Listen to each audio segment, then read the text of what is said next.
Hey ladies, and welcome to today's video on how to deal with your monthly cycle when you're dealing with chronic fatigue syndrome. And I think this would be useful for anyone who's kind of going through fatigue issues or chronic illness, because this can really affect how you feel in the lead up and post cycle. Obviously, I am a guy, so I don't really have a true understanding of what you're going through. But what I can say is that I've worked with over 3,000 people. 3 out of 4 people are female in our programs that have gone through it. So this is something that's a common problem with a lot of female clients. And there's some things that you can do to make this, this week a lot easier, and in the lead up and also post cycle, to kind of come out of it feeling a little bit better, or at least not feeling like you've totally lost all your hard work the 3 weeks beforehand. Okay, so I'm just going to share my screen, kind of done a little drawing for you guys here. So as you can see, factoring in your monthly cycle, this is super important in your recovery process, because ultimately what's going on here is your body is doing a whole bunch of things, and we have to factor that in. We can't just be like, oh, well, I'm just getting my period and that's that, and I should just continue on as my day normally, because we've got to factor in what your body is actually going through in that week, in the pre-phase and then post-phase. So as you can see here, this little diagram, let's say before you get your period, this is what's happening. There's kind of like a huge surge in energy in terms of production through your body. And then all of a sudden, once you're kind of in the cycle itself, you kind of have this crash out. And this is where you have mood swings. And I mean, healthy people get this. So I think you need to factor that in too, knowing that healthy people who don't have chronic fatigue syndrome experience the highs and the lows of going through their monthly cycle. So that's really important to notice. So basically it's just a more severe version of that. And then there's this kind of bottom out or crash, and then it's like a slow, incline towards back to normal baseline. Okay. So what we have to do, girls, is really remember, before this actually happens in your monthly cycle, what are the energy drains? Okay. So you can see here, I've written here, we need to know the output of energy. We don't want to be like spending all our credits before this week of your month. Yeah. You don't want to get to it and you just feel totally exhausted. You got no credits in the bank and you're just totally smashed. Okay. Physically and emotionally, your body is going through changes, right? You're going through hormonal changes, and we need to factor that in. And so if you can have the awareness like, oh, this is what I'm going through, and yeah, I need to kind of, increase my self-care prior to the lead up of getting your period, you are going to be much better able to go through it with a bit more ease and less pain, and then move out of it quicker too. So factoring in hormones, and then also factoring your stress levels physically and emotionally. So what I mean by that is we don't want to be putting too much physical stress on the body. As an example, intense exercise, or even moderate exercise for that matter. And if you're not exercising at all, it could be, pushing yourself beyond your means prior to getting your period. Probably not smart. And also factoring in emotional stress as well. How are you going with that? What's going on in your life at the moment, becoming aware of what are the emotional triggers and stresses in your life and working through them, rather than kind of putting to the side if there's conflict in a relationship or if there's conflict with family or friends, kind of dealing with it in the right moment. Now, probably not during your cycle, because that's probably not a good idea, but, picking times, to let go of what you're holding on to can be really such a healing experience and really powerful for you as well. So if we go here, what I've written here, this is the pro steps, yeah? So we've got energy gains. This is the plus side. This is what we really want to focus on. Where can we plan and prepare for this week for you? So what I mean by that is, we want to see kind of a slight decline in output of energy, and instead we want to focus on input of energy. The term that I use with my clients is we work in or we work out. Working in is restorative, it's rejuvenative, and it's giving us energy. Working out is outward, external work where it actually excretes energy from our body. Yeah, nothing wrong with it as long as you're doing what's appropriate for you. And also you're feeling okay. Basically, we just don't want to feel any worse than you currently feel. All right. So what are some things that you can do to increase the energy in in the week or at least the days prior to getting your period. And so some of the things might be some restorative breathing exercises. It might be backing off your movement plan.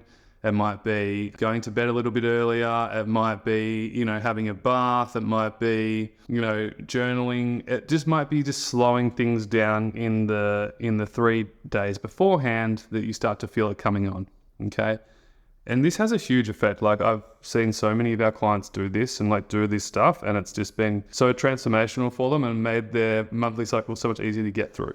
So what we also want to factor in is the energy out. What are the things that we can offload or, create boundaries and get help around us that could make our life easier? So maybe if you've got a partner, it could be, hey babe, do you mind if, you do the heavy stuff for the next kind of 6 days, maybe doing the washing, the vacuuming around the house, whatever's just going to take that stress away from you. It might be 1 or 2 things, and they could be really simple things, but just not having to worry about that just for the next 2 or 3 days might be so good for you. So that can be really helpful. The next thing, this is what you can do to control some things. So nutrition, food is fuel. Meal frequency and the type of food that you're eating is going to play a huge role in your energy production. And because your body is using so much energy throughout this week, what we want to do is aid it. Yeah. So give it the energy that it needs to keep going. So my suggestion with this is just an invitation. If you're not doing it already, make sure you're having balanced meals with good carbohydrates, so low GI food, and also protein. So you want to have a 50-50 split. And you want your meal frequency to be regular, so every 3 to 4 hours, because that's going to keep your blood sugar levels up. If you space your meals out way too long, you're going to basically feel like you're just, there's a lack of energy, yeah? So you just want to make sure that you're constantly really aware of the intake of food that you're having and the frequency of it. Obviously, you don't want to go and eat huge meals, but just it could be small meals, literally the palm size of your palms. But yeah, 50% protein, 50% carbohydrates. It'll give you the steady blood sugar levels, so that will keep you going throughout the entire day. And also hydration, making sure that we're sipping on our water throughout the day to stay hydrated. Super, super important. So I've also written here pre-restorative rest. So actually planning some pre-restorative rest in your day. It could be at 11 a.m. I'm going to sit down and meditate for 20 minutes, or I'm going to put my legs against a wall for 10 minutes, or I'm going to lay on the couch with my eyes closed and just chill out for half an hour, or whatever it is for you. It could be 5 minutes, could be 2 minutes, whatever. Everyone's different. You've got to just choose what's appropriate for you. This is what we do in our program. We identify that for you and then help you set up a plan with that. But if you're just on your own at home, then yeah, just do what's appropriate for you. You know your body better than anyone else. Tune into it. Planned rest before you get to the red light. And this is what I mean. So basically, don't wait until you're exhausted to then rest. Just pre-plan a little bit of rest. Literally just put it in your diary or your calendar and set the alarm. Go, okay, I'm going to just chill out for 20 minutes or 30 minutes. And do it twice a day or 3, whatever you need. Some people need 5 times a day. Some people need 1 or 2, just depends. But pre-plan rest, and do not wait till you're at the red light to rest. Get to the orange light and then rest. This is just a common thing that I see with so many of our clients. They just push, and then they just crash. And so one of the biggest things we help our clients with straight away is literally laying the foundation of a good, healthy, solid baseline that's appropriate for them, so they can actually do their life and manage it without having all these ups and downs all the time. Like I said before, if you can offload some heavy duty stuff, light activities is fine, and keeping moving and just doing things that are appropriate for you, which will be good if you stick to the orange light theory, or stay in the green light and orange light rather than getting to the red. But if you're always in the red, then activity isn't going to be as useful for you. And then on the reintegration phase of coming out of your monthly cycle, what would be really useful for you is regathering. So basically, it's kind of like, imagine coming out of a cocoon. You basically just want to start to reintegrate back into life. Start to move a little bit more, start to take on a few different things that you normally would do the week before you got your period. Rebuilding, just kind of coming into it nice and easily. Don't feel like you have to kind of rush into everything full stop. Obviously, it's going to be a lot more challenging for you if you've got kids as well. Yeah. And so if that's the case too, then just tune in.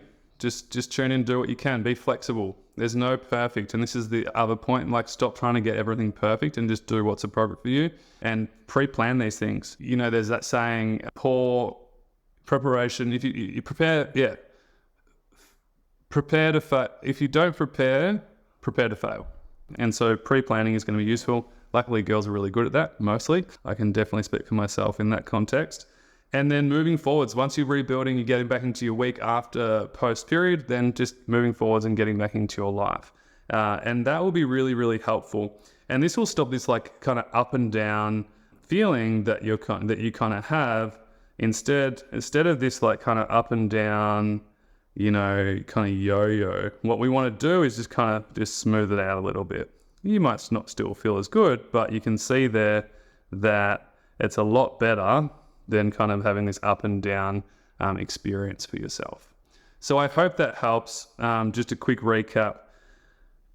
Prepare, literally pre-rest, pre-rejuvenative rest, pre-restorative rest. Factor that in, factor in your nutrition. Food is fuel. It's going to be so valuable for you, and meal frequency is very important for your blood sugar levels. Stay hydrated. Ask for help if you need it too. I think that's important in those days. And then, let's not get to the red light and then rest. Let's at least stop at the orange light and add in some restorative, rejuvenative rest. It will help you keep going about your day and getting on top of it. So I hope this really helps. Make sure you subscribe to this channel. There is so many valuable videos on this YouTube channel already. So my invitation to you is literally scroll through the videos. There's like years and years and years worth of videos, and they're not outdated.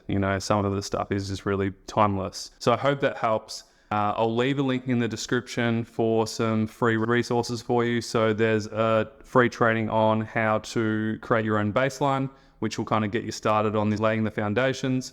And then also I'll leave you with some inspiring stories of other people, women and men, who have recovered and have done really well and share their story of that. So that'll give you some hope. Hope this really helps. Leave a comment if there's anything that you found helpful for yourself in this time. Let's add this to the list. Keep the comments clean. Keep them supportive. This channel is really about practical, positive help. All the best for now. We'll speak to you soon.